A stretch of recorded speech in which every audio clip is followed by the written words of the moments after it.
Okay, had to make sure my settings are right. I'm sure that me banging my microphone on the desk didn't feel great. Also, uploading 2 days in a row. I think I might be back, chat. W's in the chat for double upload. And we're also going live at 7 o'clock Central Standard Time, so make sure you stay tuned for that. We're going to get into the trade recap. I'm going to be completely transparent. Today was super sloppy. We took 4 entries. You heard that correct. 4 entries. One of them was a loss. 2 of them were winners, and 1 was a break even. And we profited just over $540 across 5 accounts. And this is also our 5th winning day over $200.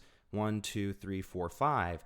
So that means if I wanted to, I could take a payout for about $7,500. I'm not sure if I'm going to, though. I might wait to see if I can get a $10K payout this week, and then over the course of the rest of July, get another $10K payout. But also, there's so much time left, it might be worth locking in the payout just to secure some gains. I'm not making a decision today. I'm not making a decision right now. I'm going to spend some time tonight thinking about it.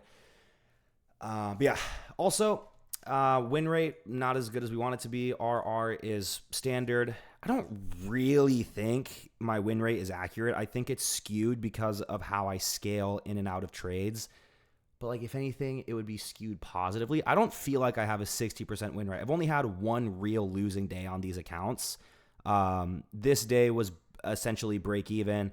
This day was break even. This day was break even. So I don't understand. It might be something with this day. I think I crashed out this day. But that's not the point. I mean, yeah, if it was 27 losing trades on paper, then yeah, that makes sense. But that's not the point. Today was a shit show. I'm going to open up my chart executions. This is what today looked like. And we also took a trade on ES. So let's open that up. That was the first trade that I took today. We're going to go from the top down, kind of show you guys what I saw. Let's actually start on NASDAQ, and we'll go over my bias for the day. I predicted yesterday where I think price wanted to go, by the way, in yesterday's video. I was looking at the top down. The first thing that I did was I charted out our weekly range, and we opened yesterday in a discount, so I expected to see price rally up towards all-time highs. When we dropped down into the daily time frame, we didn't really have a clear bias, but it was going to be more bullish because we had yet to break structure to the downside. And then on the 4-hour, again, we're kind of in this accumulation phase. We were getting close to this imbalance here, but never ended up tapping into it. Dropping down into the 1-hour, we had a bearish weekly opening gap, which I figured we were going to absolutely run through. We also broke structure to the upside during London session. So my bias for the day was completely bullish. Everything pointed that we were going to go on a bull run today, and I said that yesterday. And if we look at ES, the first thing that I noticed is there was a bearish SMT I think there was a bearish SMT put in overnight. Where are we at? This is ES. This is NASDAQ. Okay. I might be tripping. There might have been no bearish SMT. Let me double check. There was. So it was very small, but there was this SMT here I saw overnight. Didn't really concern me too much. It didn't affect my bias. And then coming into market open, we actually put in an SMT at Asia session lows. Or is this correct? Let me make sure I'm not bullshitting here. Yes, we put it in an SMT at Asia session lows upon market open. This was another signal to me that price, or excuse me, this is what I'm talking about. I'm tripping sack right now. It was London session lows. Apologies. So on ES, we failed to take out London session lows. NASDAQ did take out London session lows. You can see here. So NASDAQ sweeps these lows. ES fails to do so. Put that on a t-shirt. I don't know if it was London session lows. I think London session might. I don't know what time London session opens, to be honest with you. I don't trade it. But all I know is that a key level was taken out by NASDAQ inside of a higher time frame PD array. So this was an A+ entry for a long.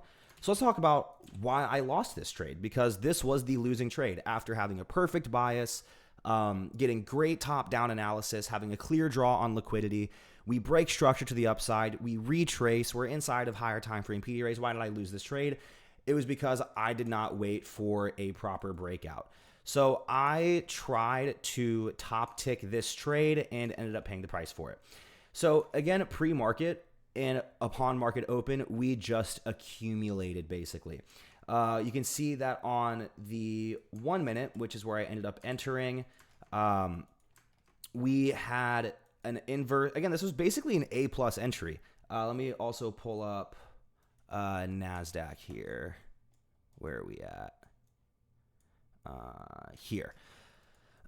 So we put in, this is the SMT I was talking about, where these lows didn't get taken by ES, but they got taken by NASDAQ. And this was also in line with London session lows being taken. So this to me was just looking like a really good setup.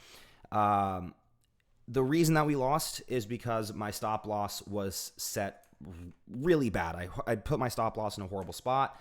I took a long setup after this candle closed because we had a change in the state of delivery, and we also had a market structure shift.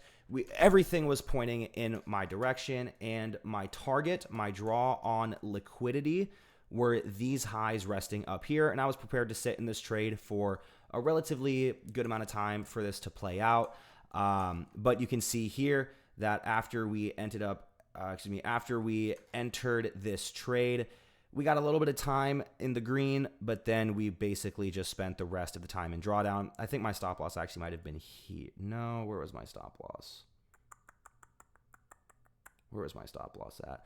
Oh, I remember. So my stop loss was initially at these lows, and then after we came in and put in this SMT and then took out these internal highs, I reduced my risk to be at these lows. Where were they at?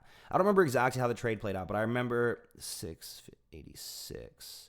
So I put my stops.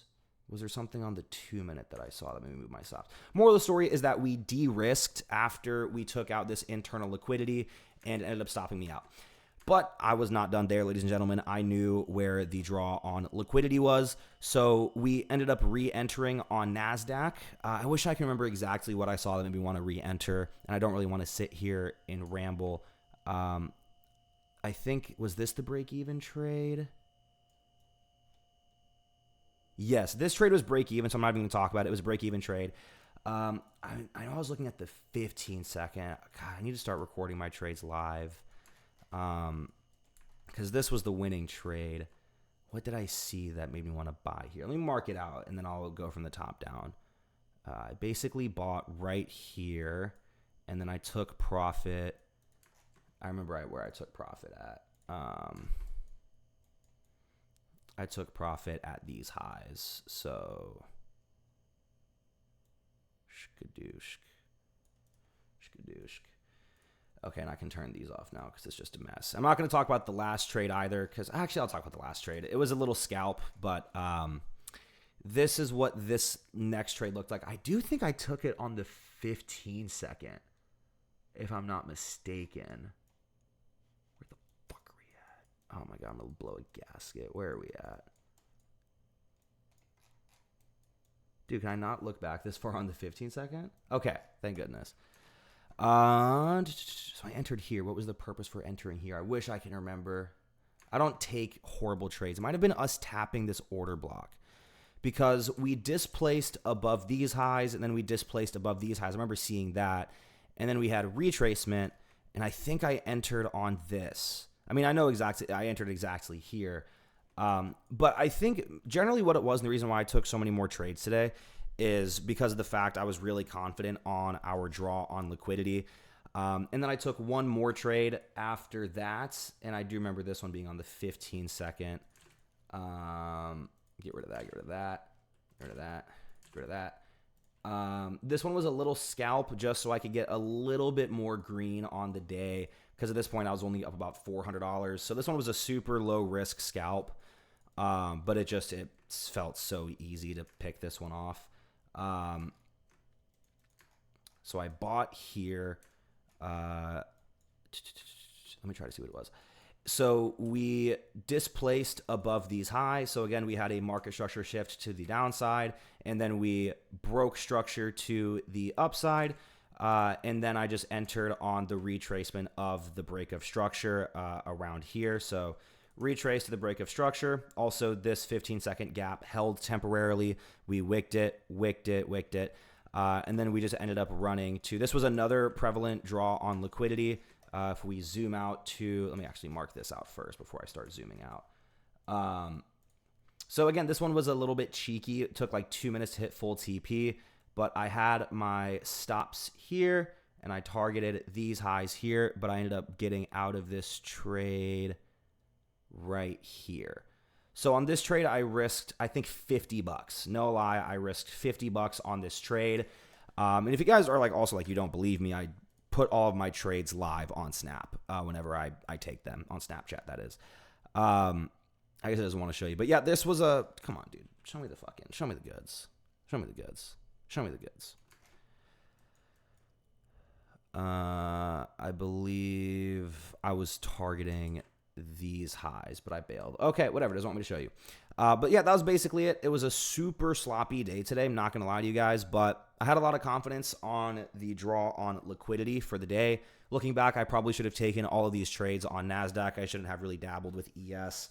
Again, I could take a payout for 7,500 buckaroonies if I want to, but I think I'm feeling a little bit better about holding on to these accounts. I'm not making a decision quite yet. Anything else to say?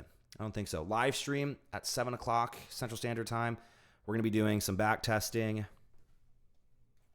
See you then.